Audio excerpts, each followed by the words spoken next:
Hello friends, welcome to Johnny talks. तो आज की इस वीडियो में हम डिस्कस करेंगे जीके के बहुत ही शानदार प्रश्न। ये आपका मॉक टेस्ट रहने वाला है। इसमें हम 20 प्लस बहुत ही महत्वपूर्ण प्रश्न डिस्कस करेंगे। तो दोस्तों, इसमें आपके कम से कम 16 प्रश्न तो सही होने ही चाहिए। तो दोस्तों, एचपी पुलिस कांस्टेबल एग्ज़ाम से संबंधित हमारी 24th क्लास है। अगर इससे पहले की 23 क्लासेस आपने नहीं देखी हैं तो आप हमारे चैनल की प्लेलिस्ट में जाकर देख सकते हैं। वहां एचपी पुलिस कांस्टेबल नाम से प्लेलिस्ट बनी होगी, वहां पर आप देख सकते हैं वीडियो को और अपनी तैयारी को बूस्टअप कर सकते हैं। तो चलिए शुरू करते हैं पहले प्रश्न से। पहला प्रश्न है, the highest gravity dam is, सबसे ऊँचा गुरुत्व बांध है। तो आपने बताना है हाईएस्ट ग्रेविटी डैम कौन सा है। ब्यास बांध, नंगल डैम, भाखड़ा डैम या फिर हीराकुंड डैम।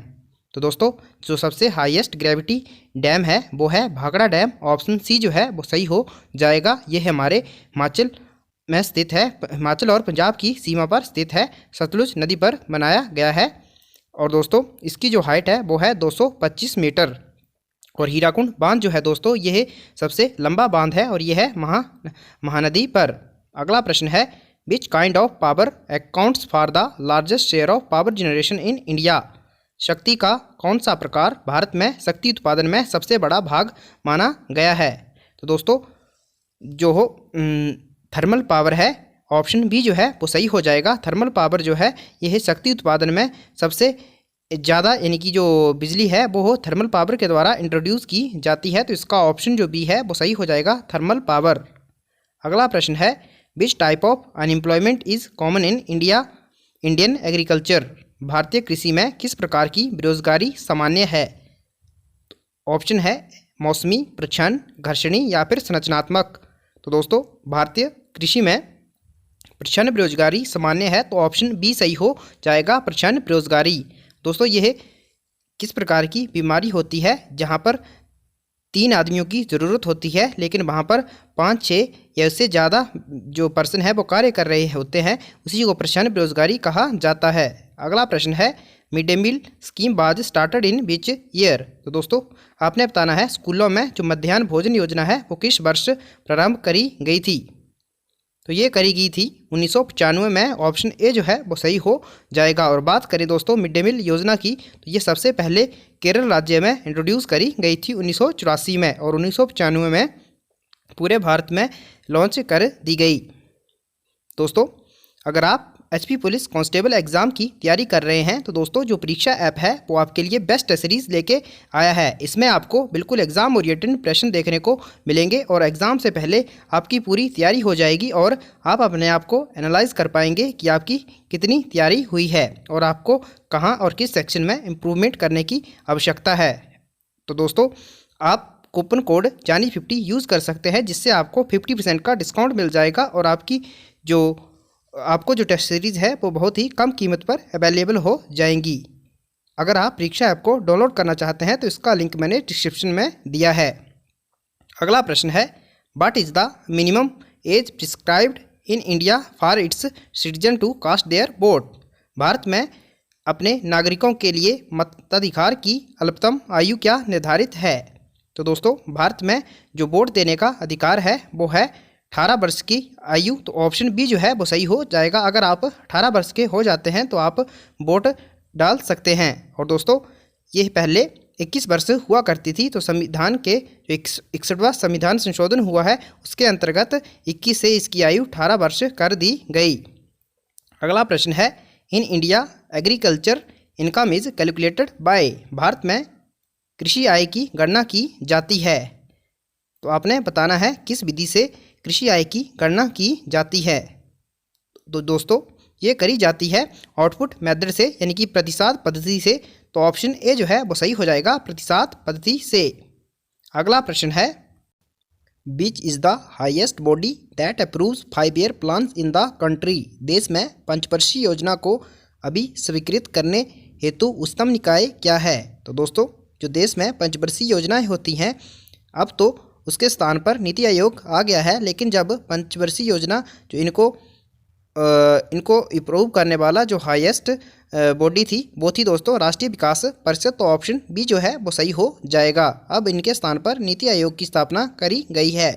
अगला प्रश्न है the most literate union territory is India is. Bharat में सर्वाधिक साक्षर संघ क्षेत्र है। तो दोस्तों भारत का जो सर्वाधिक साक्षर यूनियन टेरिटरी है वो है लक्षद्वीप। तो ऑप्शन बी जो है वो सही हो जाएगा लक्षद्वीप।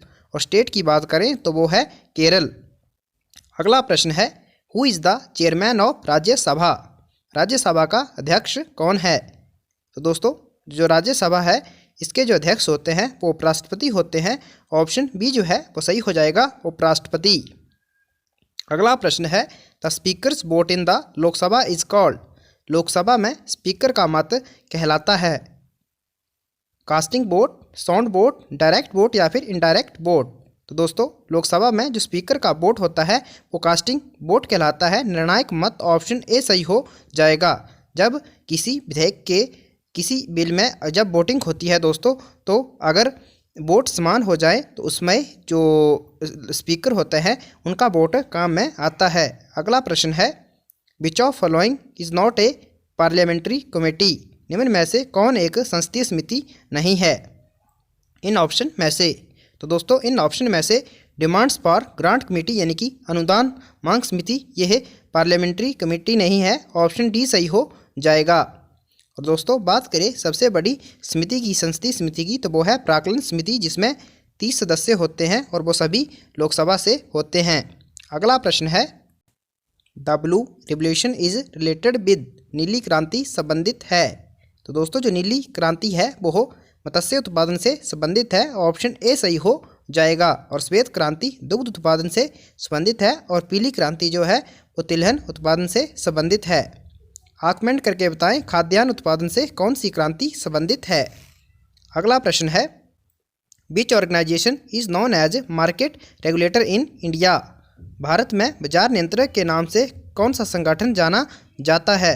तो दोस्तों बाजार नियंत्रक के नाम से जो संगठन जाना जाता है वो है सेबी।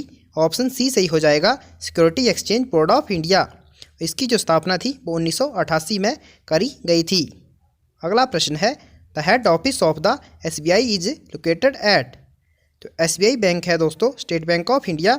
इसका जो प्रधान कार्यालय है वो है मुंबई में। ऑप्शन डी सही हो जाएगा। और बात करें स्टेट बैंक की तो इसकी जो स्थापना थी दोस्तों 1955 में करी गई थी। और पहले इसका जो नाम था दोस्तों वो ओरिएंटल बैंक ऑफ इंडिया था। अगला प्रश्न है part 3 of the constitution of India relates to. भारतीय संविधान का भाग 3 संबंधित है। तो दोस्तों भारतीय संविधान का जो भाग 3 है ये संबंधित है फंडामेंटल राइट से यानी कि मूलभूत अधिकारों से। ऑप्शन ए सही हो जाएगा। और दोस्तों जो भाग 4 है वो राज्य के नीति निर्देशक सिद्धांतों से संबंधित है। और भाग 2 नागरिकता से संबंधित है। अगला प्रश्न है a presidential ordinance can remain in force for. राष्ट्रपति का अध्यादेश प्रभावशील रहता है। तो जो राष्ट्रपति का जो अध्यादेश होता है दोस्तों यह 6 माह के लिए प्रभाव में रहता है। ऑप्शन डी जो है वो सही हो जाएगा 6 मंथ्स। जो राष्ट्रपति हैं वो अनुच्छेद 123 के तहत अध्यादेश जारी करते हैं। अगला प्रश्न है who is the called guardian of public purse. Public purse का अभिभावक कौन कहलाता है। तो दोस्तों पब्लिक पर्स का अभिभावक जो कहलाता है वो कहलाता है नियंत्रक और महालेखा परीक्षक। ऑप्शन बी सही हो जाएगा। और दोस्तों इनका जो वर्णन है वो है अनुच्छेद 148 से 151 तक। अगला प्रश्न है who is the final authority to interpret the constitution. संविधान की व्याख्या का अंतिम प्राधिकारी कौन है। तो दोस्तों संविधान की व्याख्या का जो अंतिम प्राधिकारी है वो है सर्वोच्च न्यायालय। ऑप्शन डी जो है वो सही हो जाएगा द सुप्रीम कोर्ट। और इनका जो सुप्रीम कोर्ट का जो वर्णन है वो है अनुच्छेद 124 में। अगला प्रश्न है the chief minister is appointed by the. मुख्यमंत्री की नियुक्ति की जाती है। तो दोस्तों मुख्यमंत्री की जो नियुक्ति है वो करी जाती है राज्यपाल के द्वारा। ऑप्शन ए जो है वो सही हो जाएगा राज्यपाल के द्वारा। और राष्ट्रपति की नियुक्ति दोस्तों उच्चतम न्यायालय के मुख्य न्यायाधीश के द्वारा करी जाती है। अगला प्रश्न है when the Panchayati Raj system introduced in India. भारत में पंचायती राज प्रणाली कब लागू की गई थी। तो दोस्तों भारत में पंचायती राज प्रणाली जो है वो 1959 में लागू करी गई थी। राजस्थान के दोस्तों नागौर जिले से 2 अक्टूबर 1959 में पंचायती राज प्रणाली लागू करी गई थी। तो इसका ऑप्शन डी जो है वो सही हो जाएगा 1959। तो दोस्तों आज की वीडियो में इतना ही। आपको वीडियो कैसी लगी कमेंट करके ज़रूर बताएं और ये भी बताएं कि आपके कितने प्रश्न सही हुए। Thanks for watching. God bless you all.